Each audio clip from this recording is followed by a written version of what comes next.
At last Lionel Scaloni তার দল দিলেন। সবার দল যখন সবার মুখস্থ হয়ে গেছে বড় দলগুলোর, তারপরে এসে লিওনেল স্কালোনি তার দল ঘোষণা করলেন। যদিও যেমনটা ভাবা গেছিল 2 তারিখ পর্যন্ত অপেক্ষা করেন নাই, মিডিয়া রিপোর্ট যেরকম বলছিল সেরকমই 28 তারিখেই দল দিয়ে দিচ্ছেন। এবং সেই দলটা বিরাট কোনো সারপ্রাইজিং দল না। অ্যাকচুয়ালি 2022-এর যে কোর দলটা, সেই দলটা বিশ্বকাপ খেলতে যাচ্ছে। 9 জন খেলোয়াড় যুক্ত হয়েছে। আমরা অনেক রকম ইকুয়েশনের মধ্যে করছি, মিডিয়াগুলো অনেক রকম গসিপ করছে, সম্ভাবনা নিয়ে আলোচনা করছে, আশঙ্কা নিয়ে আলোচনা করছে। আশঙ্কা একটু থেকেও গেছে, তারপরে স্কালোনি তার কোর থেকে খুব একটা সরেন নাই। এই আর্জেন্টিনা দলটার সবচেয়ে বড় শক্তির জায়গায় এই যে কোর গ্রুপ, অনেকগুলো খেলোয়াড় একসঙ্গে থাকা, আবার এটাই দুর্বলতা হলেও হয়ে উঠতে পারে। আমরা একটু আজকে টিমটা নিয়ে মূলত শুভকামনা জানানোমূলক একটু কথা বলবো, যে টিমটা কেমন করতে পারে সেটা না বলে মূলত বলবো হচ্ছে কেমন হলো টিমটা, এবং এই টিমের কাছে আমরা কি চাই, এই টিম কি কারণে সবচেয়ে ভালো করার সম্ভাবনা আছে এবং আশঙ্কার জায়গাটা ঠিক কোথায়। খানিকটা রিভিউ বলতে পারেন, এই টিমটার খানিকটা রিভিউ করব আজকে। যেটা বললাম, আর্জেন্টিনার এই দলটার সবচেয়ে শক্তির জায়গা হচ্ছে অনেক দিন ধরে একসাথে থাকা। এটাকে আপনি বলতে পারেন 2022 বিশ্বকাপের একটা এক্সটেন্ডেড ভার্সন। 2022 বিশ্বকাপে আর্জেন্টিনা যে দলটা বিশ্বকাপ জিতছে তাদেরই একটা এক্সটেন্ডেড ভার্সন। ইনফ্যাক্ট 2022 বিশ্বকাপে খেলছেন, কিন্তু এখানেও খেলার যোগ্য ছিলেন এরকম কেউ বাদ পড়েন নাই। আপনি তাকালে যাদের দেখতে পাবেন যারা নেই, তার মধ্যে অ্যাঞ্জেল ডি মারিয়া তো রিটায়ারমেন্টে, ফলে তার কথা বাদ, তিনিই আসলে সবচেয়ে বড় অমিশন। আপনি যদি ফিরে তাকান 2022 বিশ্বকাপে ছিলেন, এখানে নেই, সবচেয়ে বড় নামকে অবশ্যই অ্যাঞ্জেল ডি মারিয়া। বাকি যারা নেই তারা হয় ইনজুরি, না হলে সময় তাদের কেড়ে নিছে। তাদের পক্ষে আর আসলে বিশ্বকাপ খেলার মতো অবস্থা তেমন ছিল না। সর্বশেষ আকুনার বাদ পড়াটা নিয়ে খুব হইচই হচ্ছে, এবং এটা আর্জেন্টিনাকে বেশ বিপাকেও ফেলবে, কিন্তু বাদ না দিয়ে তো উপায় ছিল না। এত সিভিয়ার ইনজুরি নিয়ে তো আর তারে নিয়ে 1-1.5 মাসের একটা টুর্নামেন্টে ঝুঁকি নেওয়া যায় না। বিশেষ করে আপনি যখন মাঠে 11টা দেখবেন, তখন দেখবেন যে আপনার বারবারই মনে হচ্ছে যে 2022 ওয়ার্ল্ড কাপের টিমটাই খেলতেছে। কারণ এমনিতে স্কোয়াডে 9 জন খেলোয়াড় বিশ্বকাপে অভিষেকের অপেক্ষায় থাকলেও স্টার্টিং 11 বেশিরভাগ ক্ষেত্রে আপনি দেখবেন 2022-এর মতোই লাগতেছে। কারণ হচ্ছে কোর গ্রুপটা তো 2022-এর কোর গ্রুপ। তারপরেও এই দলটা নিয়ে একটা দুশ্চিন্তা থেকে গেছে। সেই দুশ্চিন্তার কারণও কিন্তু ওই কোর গ্রুপ, যে ওই কোর গ্রুপে খুব ভরসা করলেন স্কালোনি। ওই যেটা আসলে আমি গত কয়েকটা কন্টেন্ট ধরে বলতেছি, স্কালোনি ওই বেশি বাজানোর পক্ষে গেলেন না, বেশি বাজায় দেখার পক্ষে গেলেন না, বেশি বিকল্প তৈরির পক্ষে গেলেন না। ওকে ফাইন, এইটা মানে নিজের শক্তিতে ভরসা রাখা, এটা একটা খুব ভালো কথা। এবং সেই জায়গাটায় সবচেয়ে বড় যে জায়গাটা কি জানেন, যে স্কালোনি মানুষটা কেমন। স্কালোনি হচ্ছে পরিবার পছন্দ করেন, একটা ফ্যামিলি এনভায়রনমেন্ট। যখন গত বিশ্বকাপে ওই যে কোরিয়া এবং লেসোসো টিম ছাড়তে বাধ্য হলো, এটা বহুবার বলছি যে স্কালোনি রাতে ওই হোটেলের লবিতে বসে কাঁদছিলেন। স্কালোনি ওই টাইপের মানুষ।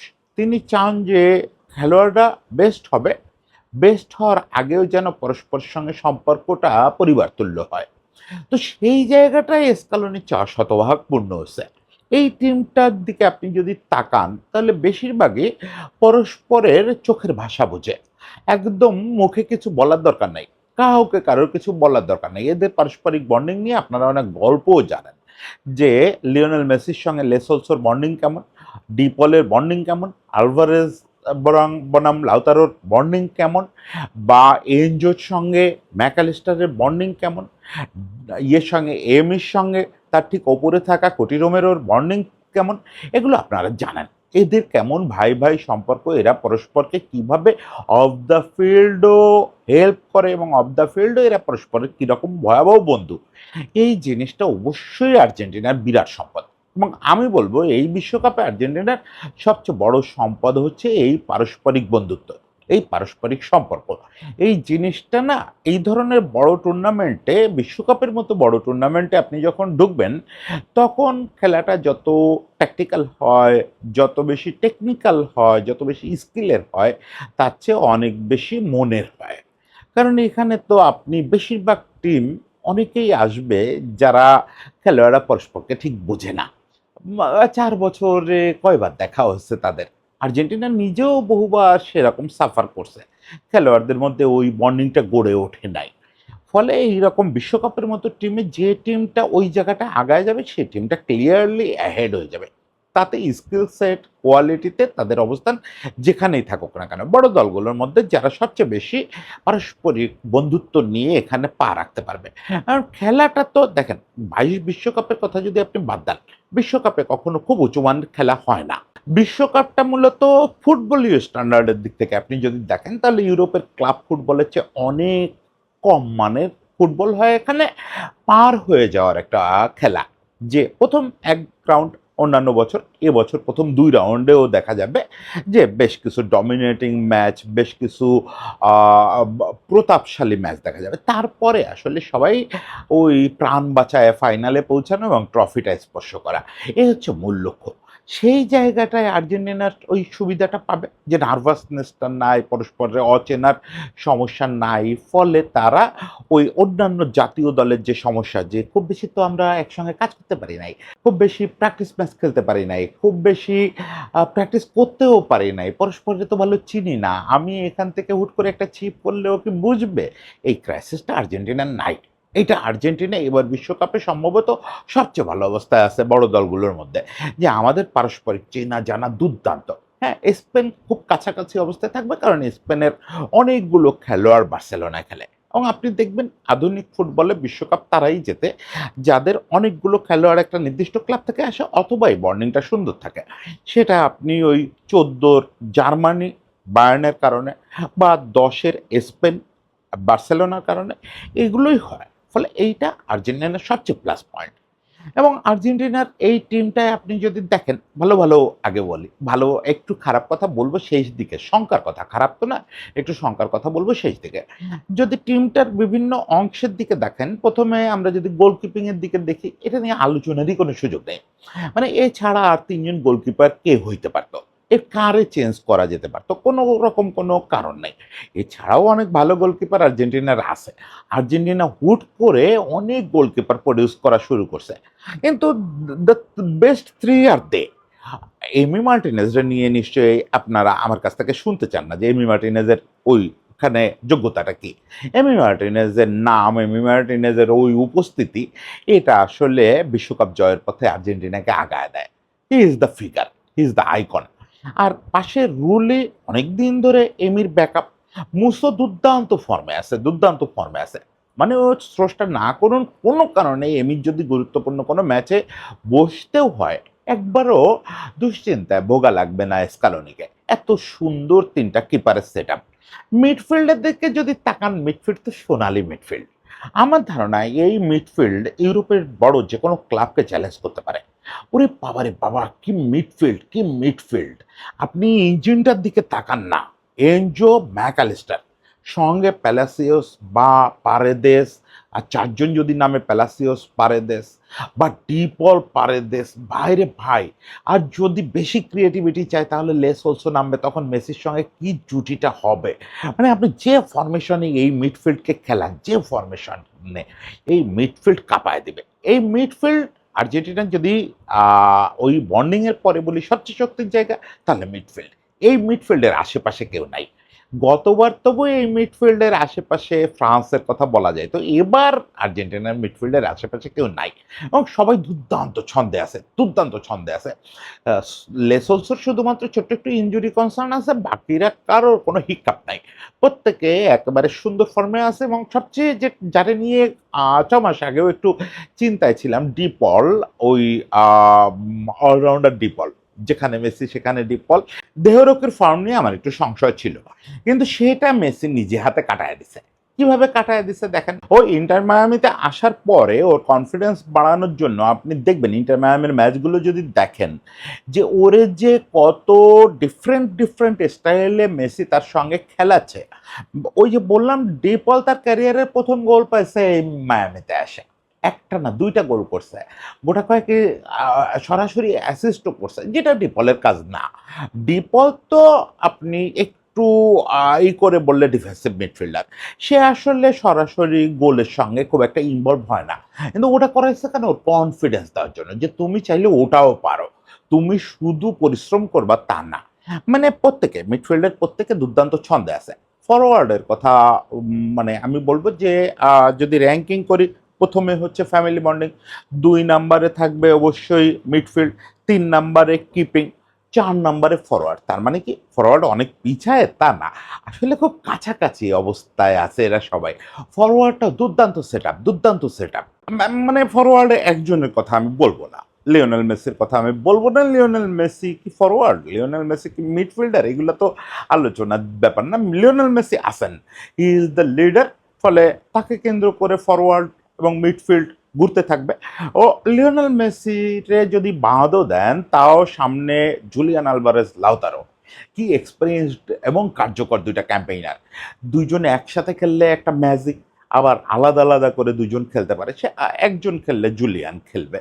আবার আপনি দেখেন দুপাশে তারুণ্যের ছোঁয়া, এই নিকো গঞ্জালেস, নিকো পাজ, আলমাদা বা সিমিওনে, দুর্দান্ত একটা সেটআপ, দুর্দান্ত সেটআপ। হ্যাঁ, আমাদের একটু আফসোস দুটো ছেলেকে নিয়ে, বিশেষত মাস্তান্তোনো, যাকে নিয়ে আর্জেন্টিনার ভবিষ্যতে স্বপ্ন বোনা হচ্ছিল, তাকে টিমে পাওয়া গেল না। ইনফ্যাক্ট ৩টা প্রডিউসির একটাকেও টিমে জায়গা দেন নাই স্কালোনি, মাস্তান্তোনো, গার্নাচো আর এচেবেরি। ৩টা প্রডিউসির একটাকেও জায়গা দেন নাই। এচেবেরি ঠিক আছে, এচেবেরিকে এখন জায়গা দেওয়াটা এচেবেরি নিজেও মনে হয় প্রত্যাশা করে নাই, দিলে সেটা সারপ্রাইজিং কল হতো, সবাই ওটা নিয়ে আজকে হেডলাইন করতো যে এচেবেরি ডাক পেয়ে গেছে বিশ্বকাপ দলে। তো গার্নাচো আসলে ডাক না পাওয়ায় কোনো আলোচনা নাই। মাস্তান্তোনোকে নিয়ে ব্যাপক শোরগোল হচ্ছে, কিন্তু আপনি যদি ভাবেন আসলে মাস্তান্তোনো রিয়ালে জয়েন করার পরে সে নিজেও ওখানে তেমন কিছু যেটুকু সুযোগ পাচ্ছে করতেছে না, আর ম্যাচই পাচ্ছে না। তো এটা তো স্কালোনি ৬ মাস আগে বলে রাখছেন যে বাবারা ভাইরা তোমরা যারা ম্যাচ পাবা না, ম্যাচ ফিট থাকবা না, ম্যাচে ইনভলভ থাকবা না, তারা কিন্তু কল পাওয়ার চিন্তা করো না। তো এইটা তো মাস্তান্তোনো রিয়েলিটি মানে নিতে হবে যে আসলে আমার শুধু প্রতিভার জোরে তো স্কালোনি নিবে না, শুধু প্রতিভার জোরে বা শুধু নামের জোরে কাদের নিবে, নিবে তার ট্রাস্টেড সৈনিকদের। বাকিদের মধ্যে তো ম্যাচ টাইম, এই মুহূর্তে ফর্ম, মুখ তমুক এগুলো দেখবে, তরুণদের তো ওই পরীক্ষা দিয়ে আসতে হবে। হ্যাঁ, সিনিয়ররা সবসময় এই সুযোগ পায়, এইটা সারা পৃথিবীর নিয়ম যে ট্রাস্টেড সৈনিক ও কেমন করবে আমি জানি। বাকিদের ফর্মের বিবেচনা, এখন ফর্ম দেখবো কোত্থেকে, মাস্তান্তোনো তো ফর্মে নাই।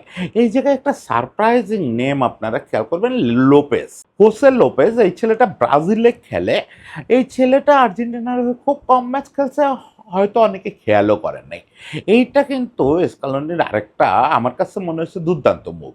আপনি যদি এইভাবে দেখেন যে লোপেজ কি, লোপেজ হচ্ছে একদমই আপনার সেই টার্গেট ম্যান স্ট্রাইকার, মানে ক্রেসপোর ঘরানারও না, একদম মানে ফিজিক্যালি প্রচণ্ড শক্তিশালী, গোল করার জন্যই থাকবে। এই ছেলেটার গড়নই হচ্ছে ওই, তাকে যদি নামানো হয় ও শুধু গোল করতে নামবে। এ আলভারেজও না, ইভেন লাউতারও না, লাউতারোর চেয়েও বেশি গোলমুখী ছেলে, মানে একটু ভিন্ন প্রোফাইলের একদম জেনুইন একটা স্ট্রাইকার ইয়ে রাখলেন, স্কালোনি রাখলেন। এটার কারণ কি দেখেন, গার্নাচো বা এরে যদি নিতেন মাস্তান্তোনো, তাহলে কি বাড়তি খুব বড় কোনো বৈশিষ্ট্য যোগ করতো? এদের প্রোফাইলে তো এক গাদা ছেলে ফরওয়ার্ডে আছে, মানে যেভাবে দেখেন গার্নাচোর মতো ছেলেও আছে উইংয়ে, আবার ইয়ের মতো মাস্তান্তোনোর মতো ছেলেও আছে ফরওয়ার্ডে। তাহলে খুব একটা বাড়তি ফ্লেয়ার যোগ করে না, বাড়তি কোনো ভেরিয়েশন যোগ করে না। কিন্তু এই ছেলেটা যে লোপেজ, লোপেজ ছেলেটার মতো স্ট্রাইকার এই মুহূর্তে আর্জেন্টিনা দলে আর কেউ নাই। মানে আপনার ম্যাচের পরিস্থিতি যদি এরকম হয় যেখানে লাউতারো মাঝে কোপায় উদ্ধার করছে যে আপনার গোল লাগবেই, একদম ডাইং মোমেন্টে ঢুকে গেছেন, আপনার গোল লাগবেই। তখন তো পুরো পুরো টিম ওই ভয়াবহ অ্যাটাক করবে। তার মাঝখানে এই ছেলেটা যদি নামায় দেওয়া হয় যে ও বক্সের আশেপাশে ওই ভয়াবহভাবে ছোটাছুটি করতে থাকবে, একটা বল যেকোনো জায়গা থেকে পাইলে বল জালে জড়ায় দিবে। মানে এটা তো আর গ্যারান্টেড কিছু নেই। এরকম স্ট্রাইকার আমরা আগেও দেখছি, এরকম স্ট্রাইকাররাই সবচেয়ে বেশি মিস করে। যাই হোক, অ্যানাদার ভেরিয়েশন আরেকটা ভিন্ন পরিস্থিতির জন্য তৈরি থাকা। এই যে ফরওয়ার্ড, মিডফিল্ড, গোলকিপিং, এগুলো নিয়ে কোনো কথা নাই। এগুলো নিয়ে কেউ আলাদা করে আফসোস করতে পারেন, কেউ সারপ্রাইজড হতে পারেন। এটা বিশ্বকাপ দল ঘোষণা হলে খুব স্বাভাবিক ব্যাপার যে অমুক নাই, কষ্ট লাগতেছে, অমুক কেন, এরে তো চিনি না, এরকম একটা দুটো ব্যাপার থাকবে। এবার যেমন মাস্তানতুনুর ব্যাপারটা আছে, লোপেজের ব্যাপারটা আছে। লোপেজেরটা একটু অমুক কেন, আর মাস্তানতুনু নাই কেন, বাকি টিম মানে দুর্দান্ত। কিন্তু প্রবলেম হচ্ছে ডিফেন্স, একদম সিভি থেকে ফুল ব্যাক, এই পুরোটা যেটা আগের দিনও বলছে, এই জায়গায় দুশ্চিন্তাটা একেবারেই কমলো না, একেবারেই না। মানে যে ফরমেশনে আপনি ডিফেন্স লাইন দাঁড় করান ফুলব্যাক সহ, সেই ফরমেশনেই আপনি দেখবেন যে একটু কনসার্ন রয়ে গেছে। এই নামগুলো শুনতে আপনার খুব ভালো লাগবে যে ওটামেন্ডি, জেনারেল ওটামেন্ডি আছেন, সঙ্গে কুটি রোমেরো, যাকে মেসি মনে করতেন ২ বছর আগেও যে বিশ্বের সেরা ডিফেন্ডার, এবং সে সেরকমই খেলতেছে। লিসান্দ্রো মার্টিনেস, তাগলাফিকো, মন্তিয়েল, মানে নামগুলো তো বড় বড়। কিন্তু মুশকিলটা কি জানেন, যে প্রত্যেকের কিছু না কিছু ক্রাইসিস আছে, প্রত্যেকের। প্রথমত জেনারেল ওটামেন্ডি নাই। সেই তার জেনারেলশিপের দিন এখন আর নাই। বয়স হয়ে গেছে। কিন্তু তার ওই নেতৃত্ব গুণের কারণে, ড্রেসিং রুমে প্রবল প্রতাপের কারণে, এবং সাব হয়ে হলেও ম্যাচে দুর্দান্ত ইমপ্যাক্ট রাখতে পারার কল্যাণে তাকে রাখা। কিন্তু মূল রোলটা প্লে করার কথা সিবি হিসাবে কুটি রোমেরোর। সে কুটি রোমেরোর লিগামেন্ট ইনজুরি, কিন্তু তাকে রাখা হয়েছে। নিশ্চয়ই ইনজুরিটা এমন না যে খেলতে পারবে না, কিন্তু লিগামেন্ট ইনজুরি এমন একটা জিনিস, ওটা আপনি ফিট হয়ে যাওয়ার পরেও আপনার মাথার ভেতরে সবসময় পিন ঢুকতে থাকবে, খেলোয়াড়েরও এবং কোচেরও, যে কোন সময় না আবার লাগে, কোন সময় না আবার লাগে। কুটি রোমেরো জীবনেও নিজেকে সেভ করে খেলবে এটা আমি বিশ্বাস করি না। কুটি রোমেরো মাঠে যখন নামবে শতভাগ দিয়েই খেলবে, কিন্তু এই শতভাগ দিতে গিয়ে যদি আবার লিগামেন্টটা ছেড়ে, তাহলে তো মাঝপথে একটা বিরাট বিপদ হয়ে যাবে। তখন আসলে সিবি হিসাবে ভরসা করার মতো থাকবে শুধু লিসান্দ্রও কিন্তু পুরোপুরি ফিট না। ওদিকে ট্যাগলাফিকো ইনজুরি, ফর্মহীনতা, বয়স, সবগুলো সমস্যা তারে ঘিরে ধরছে। মন্টিয়েলেরও ইনজুরি আছে। দেখেন, আকুনা শেষ পর্যন্ত ইনজুরির কারণে বাদই পড়ে গেল। মলিনা আছে, মলিনারও ইনজুরি আছে। তাহলে আমরা দেখতেছি মেদিনা আর বালেরদি ছাড়া পুরোপুরি দুশ্চিন্তা মুক্ত ডিফেন্স লাইনে কেউ নাই। হ্যাঁ, বার্কো হয়তো মিডফিল্ড থেকে গিয়ে, বার্কো যদিও মিডফিল্ডার হিসেবেই জয়েন করতেছে টিমে, তাকে হয়তো মিডফিল্ড থেকে মেকশিফট রোলে ব্যাকে খেলতে হতে পারে, ফুল ব্যাকে খেলতে হতে পারে, সে সেটা খুব ভালো পারে। তারপরও সিবির দুশ্চিন্তা তো থেকেই যাবে। সিবি এবং ফুলব্যাক কয়টা সামলাবেন? যাই হোক, এইগুলো ডিফেন্সকে, মিডফিল্ডকে ভয়াবহ রোল প্লে করতে হবে, এবং আমার ধারণা এবার বড় ম্যাচগুলোতে আর্জেন্টিনার মিডফিল্ড একটু কম ক্রিয়েটিভ হবে। মূলত ওই কাজটা এনজো আর ম্যাকালিস্টার উপরে এর অংশ, এদের ওপরে ছেড়ে দেওয়া হবে। বাকি মিডফিল্ডে যারা খেলবে তাদের অনেক বেশি ডিফেন্সিভ রোল প্লে করতে হবে। যাই হোক, সেটা সময় বলবে। বড় ম্যাচগুলোতে আর স্কালোনি সবসময় আস্তিনে ম্যাজিক থাকে। স্কালোনি কি করবে কারে নিয়ে, এটা আগে থেকে অনুমান করা খুব কঠিন। মানে এই চেনা টিম, জানা টিম, এটা দিয়েই সে ম্যাজিক করতে পারে। তবে আপাত দৃষ্টিতে ডিফেন্সটাই আর্জেন্টিনার মূল দুশ্চিন্তা, এবং সেটা কিন্তু বেশ কিছুদিন পরে। একটা জিনিস দেখবেন, ২০১৪ থেকে শুরু করে ২০২২ পর্যন্ত আর্জেন্টিনার কিন্তু একটা বড় ভরসা ছিল। আর্জেন্টিনার ক্লাসিক দুর্বলতা হচ্ছে ডিফেন্স লাইন। এই সিমিওনে জানেত্তিদের সময় বাদ দিলে আর্জেন্টিনার ডিফেন্স লাইন সবসময় একটু বোগায়, সবসময়। বিশেষ করে বিশ্বকাপের মতো বড় আসর আসলে ডিফেন্স লাইন একটু বোগায়। আবার ১৪ থেকে শুরু করে ২২ পর্যন্ত ডিফেন্স লাইনটা একটা সলিড রোল প্লে করে আসতেছে, ডিফেন্সের তেমন কোনো ঝামেলা নেই। বিশেষত ২২-এর ডিফেন্স লাইন এবং ১৪-তে ডিফেন্স লাইন, তো ১৪ ডিফেন্স লাইনটা নবিশ ছিল, but they did very well, they did very well. এই যে এবার ওভারও যেমন আমার মনে আছে 14তে বিশ্বকাপের আগেই লিখছিলাম যে ডিফেন্সই মূল দুশ্চিন্তা আর্জেন্টিনার। এবারও তো তাই বলতেছি। ওভার কিন্তু ডিফেন্সই শেষ পর্যন্ত একমাত্র মেসি ছাড়া 14তে যে আর্জেন্টিনা ফাইনালে উঠলো, মেসির পাশে মূলত ছিল হচ্ছে ডিফেন্স আর রোমেরো, ওই রোমেরো, গোলকিপার রোমেরো। এরা হচ্ছে ফাইনালে তুলে নিয়ে গেল আর্জেন্টিনাকে। ফলে দেখা যাবে যে এই যে ডিফেন্সকে ভঙ্গুর বলতেছি, এই ডিফেন্সই ম্যাজিক করে দিল। এইটা তো আর আগে থেকে বলা যায় না, তবে কাগজে কলমের যে হিসাব বলতেছে যে ডিফেন্স লাইনটা দুশ্চিন্তার কারণ হবে। ভাই কেন দুশ্চিন্তার কারণ হবে? শেষ পর্যন্ত তো এরা ওই স্কালোনির ম্যাজিক ম্যান। এই যে ডিফেন্সের যে নামগুলো, এরা তো আসলে জানে হোয়াট টু ডু। তারা তাদের শরীর নিয়ে আমার মনে হয় না যে আমি যতটুকু ভাবতেছি এতটুকু ভাববে। পৃথিবী যতটুকু ভাবতেছে অতটুকু ভাববে। এরা যে মুহূর্তে মাঠে নামবে এরা জানবে যে এরা ইতিহাস গড়তে নামবে। এরা ইতালি এবং ব্রাজিলের পর তৃতীয় দল হিসাবে টানা ২ বিশ্বকাপ জিততে নামবে। এরা একটা জেনারেশন, একটা ফুটবল খেলোয়াড়ের জাতি, যে জাতিটা তাদের প্রাপ্যটা পায় নাই। কখনো রাজনীতির কারণে পায় নাই, কখনো বৈশ্বিক অবস্থার কারণে পায় নাই, কখনো নিজেদের খামখেয়ালির কারণে পায় নাই, কখনো ভাগ্যের কারণে পায় নাই। ম্যারাডোনা যতদিন বেঁচে ছিলেন, ম্যারাডোনা বলতেন এই ২২ বিশ্বকাপ ছাড়াই, ২২ বিশ্বকাপ তো দেখে যেতে পারেন নাই, তা ছাড়াই বলতেন যে আমরা ৬টা বিশ্বকাপ জিততাম যদি সব ঠিক থাকতো। মানে এটার মধ্যে হেরে যাওয়ার কোনো ব্যাপার ছিল না। উনি ইনজাস্টিস গুলোর কথা বলতেন এবং যেগুলো বিশ্বকাপ আর্জেন্টিনা ওই যে চূড়ান্ত ফর্মে থাকা অবস্থায় খেলতে যায় নাই, এগুলা মিলায় ৬টার একটা হিসাব দিতেন যে ৬টা বিশ্বকাপ ছিল আমাদের, সেটা আমাদের কাছ থেকে নিয়ে নেওয়া হয়েছে। তো যাই হোক, এই জাতিটার আরো প্রাপ্য, আরো প্রাপ্য। সেই প্রাপ্যটা বুঝে নেওয়ার জন্য মাঠে নামবে ছেলেগুলো। সেই প্রাপ্য বুঝে নেওয়ার দায়িত্ব এই ছেলেগুলোর। এই যে স্কোয়াডটা স্কালোনি ঘোষণা করছেন, এটা কেবল ২০২২-এর ধারাবাহিকতা ধরে রাখা না। এটা আসলে আর্জেন্টিনার প্রাপ্য বুঝে নেওয়ার সময়। যে আর্জেন্টিনা পৃথিবীর ফুটবল ইতিহাস লিখছে, সেই আর্জেন্টিনার ট্রফি ক্যাবিনেটে ওইটা থাকতে হবে। ট্রফি ক্যাবিনেটও বলবে যে হ্যাঁ, আমরা পৃথিবীর সবচেয়ে সমৃদ্ধশালী ফুটবল খেলোয়াড়ের দেশগুলোর একটা। এটা শুধু কথার কথা না, এটা শুধু ইতিহাস বইয়ের কথা না। যাই হোক, সেটা না হলেও আমাদের ভেঙে পড়ার কিছু নাই। আমরা যারা সেই ৯০ থেকে কাঁদতে ২২-এ এসে চোখের জল মুছতে পারছি, তাদের তো আসলে বোধিপ্রাপ্তি হইছে। তারা তো আর নতুন করে কিছু চান না। যে না আমাদের জিততেই হবে অমুক তমুক। খুব আনন্দের সঙ্গে খেলা দেখবো। এই টিমটা যা করবে, যে বিনোদন দেবে আমরা সবাই সেই বিনোদন নেওয়ার অপেক্ষায় থাকবো। সবার জন্য শুভেচ্ছা। আর্জেন্টিনা গো! গো আর্জেন্টিনা গো!